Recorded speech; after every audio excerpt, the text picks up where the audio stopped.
Hello, this is Chef John from foodwishes.com with Granola Oatmeal Cookies. That's right, there is no less interesting cookie than an oatmeal cookie, but that's because we've been using oatmeal to make them.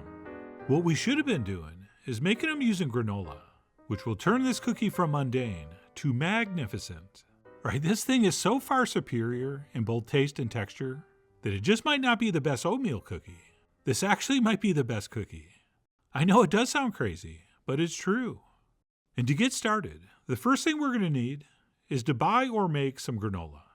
And what I have here is one batch of our official Food Wish granola recipe that we posted a video for a long time ago.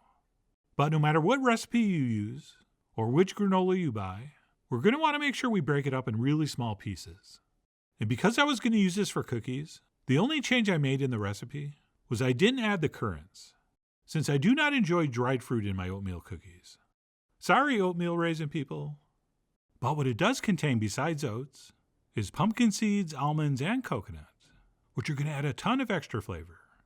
And we're only going to need about a cup of this after it's been crumbled up small. And that's it. Once our granola has been made or sourced, we can move on to mix up our dry ingredients, which is simply all-purpose flour, to which we will add some salt, as well as some baking powder, and its good friend baking soda. And once all that's in there, we'll take a whisk and mix this for about a half a minute, or until we feel like everything's nicely distributed. And then we can set that aside and move on to the wet ingredients, which for a cookie recipe almost always starts with a stick of room temperature butter. Right, we don't need it super soft, but if it's cold and hard, it's just not as easy to work with. And then to our butter, we will add some light brown sugar, as well as some white granulated sugar. And then we're going to want to cream this all together, either using a spoon or a spatula, or in my case, this electric hand mixer. And don't forget to start off slow, otherwise you'll have butter flying all over your kitchen. But once those sugars start to mix in, we can turn it up to high speed. And we will mix this until it's relatively light and fluffy, and nicely, as we say in the business, creamed. And that's it. Once our butter's been sugared, it's ready to be egged. So we'll stop mixing and toss in one large whole egg. And then we can resume mixing on high speed for about 30 seconds or so, or until that egg's been nicely emulsified in. And hopefully everything looks a little something like this. At which point we'll stop, and we will flavor this with a little bit of cinnamon, as well as a little touch of real pure vanilla extract.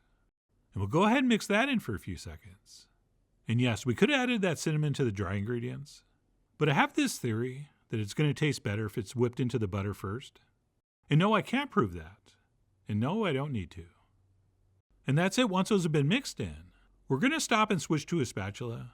And a little pro tip, as you bring those beaters up out of the mixture, leave this running on high for a few seconds, which will spin off most of the batter stuck to those beaters. All right, just don't pull it up too high too quick. Otherwise, you will be wearing it.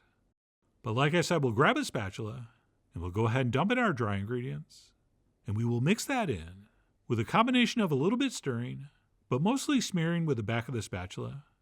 And we're only going to do that until the flour disappears. And once that happens, we're going to immediately stop, and we will add our last two ingredients, which are a half cup of regular rolled oats, and then the star of our show, 1 cup of our Food Wishes granola. And that's it. As soon as those are mixed in, we are ready to scoop. And I was thinking of only using granola, but I decided to use a little bit of regular rolled oats also, and I thought the proportions were perfect. But if you like this and want to try it with all granola, go ahead. I mean, you are, after all, the man of steel of making cookies with oatmeal. And speaking of Superman, or as he'll be called in a few years, Super Person, when it comes to oatmeal cookies, a lot of people's kryptonite are raisins. And as I mentioned, I don't enjoy dried fruit in these. But if you do, you'll want to mix those in when you mix in the granola. And the same thing goes for you chocolate chip people. You know who you are. But either way, as soon as those last ingredients are mixed in, we will stop. And we'll clean off our spatula, preferably with the same scoop we're going to use to portion our dough. And this one here holds about 1 rounded tablespoon. And that's about how much we want to transfer onto a Silpat line baking sheet. Or you can, if you want, use parchment, which will actually make the edges a little bit crispier. But either way, we don't want to crowd these, so I just do 8 per pan. And if you're going for perfection, you could tidy up these dough balls a little bit, make them a little rounder. But I got over my fear of making cookies that aren't round many years ago. So I'm going with the let the universe decide rustic version. And yes, once you scoop, if it looks a little bit small, you can always add a little bit to the top. And that's it. These are now ready to transfer into the center of a 350-degree oven for about 13 to 15 minutes, or until they look like this. Okay, they should be a nice light golden brown, with a little bit of a deeper brown going around the edge. And yes, as you can see with this one right here, that's what might happen if you don't use perfectly round balls of dough. Right, that one has what we call in the business a protrusion. But whether they're perfect or slightly deformed, we'll let them cool for about 10 minutes on the pan, at which point we can pull them off and transfer them onto a cooling rack. And if everything's gone according to plan, they should still be very supple and flexible. Okay, if they don't bend and they just snap in two, they cook too long. But these were absolutely perfect, so I transferred them onto the rack and let them cool all the way down to room temp, which is how I think you should eat them. So I did let mine cool before grabbing one to bite in. And sure, they look sort of like regular oatmeal cookies, but they don't taste or feel like other oatmeal cookies. And let me explain why that is. Okay, when we make an oatmeal cookie with just regular rolled oats, the oats inside the cookie do cook, but they don't toast and get all caramelized like the ones on the surface. But by using granola, where the oats have already been baked and toasted crisp, we get that same taste and texture from the outside on the inside. So this method gives us a huge textural advantage, but it's also superior flavor-wise. Okay, above and beyond those oats being toasted and already cooked, we're adding the flavors and texture of pumpkin seeds and coconut and chopped almonds and whatever else was in your granola. So that's another reason I thought these cookies were so incredible. And in case you're keeping score at home, one recipe is going to make about 18 cookies, which no is not enough. You will definitely want to make a double batch. All right, trust me on that one. And that's it. I finished up by taking a few contractually obligated pictures featuring the old food blogger stack. And after taking pictures, I went back to eating cookies, still literally shocked at how good these were. All right, as you know, there's two main types of oatmeal cookies.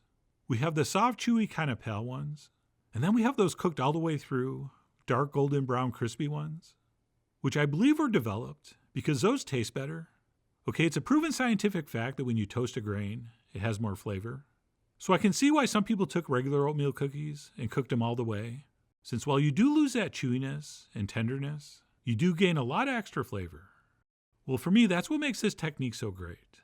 We get that flavor of a fully cooked, crisp oatmeal cookie with the same addictive, chewy texture as the traditional ones. But anyway, that's it. What I'm calling granola oatmeal cookies. These are dedicated to everyone who's grabbed a chocolate chip cookie off a cookie tray in a poorly lighted space, only to bite in and discover they're actually oatmeal raisin cookies. And for many of these people, that was so traumatizing, they've never tried oatmeal cookies again. Well, to them I say, along with everybody else, I really do hope you give these a try soon. So please follow the links below for the ingredient amounts, a printable written recipe, and much more info as usual. And as always, enjoy.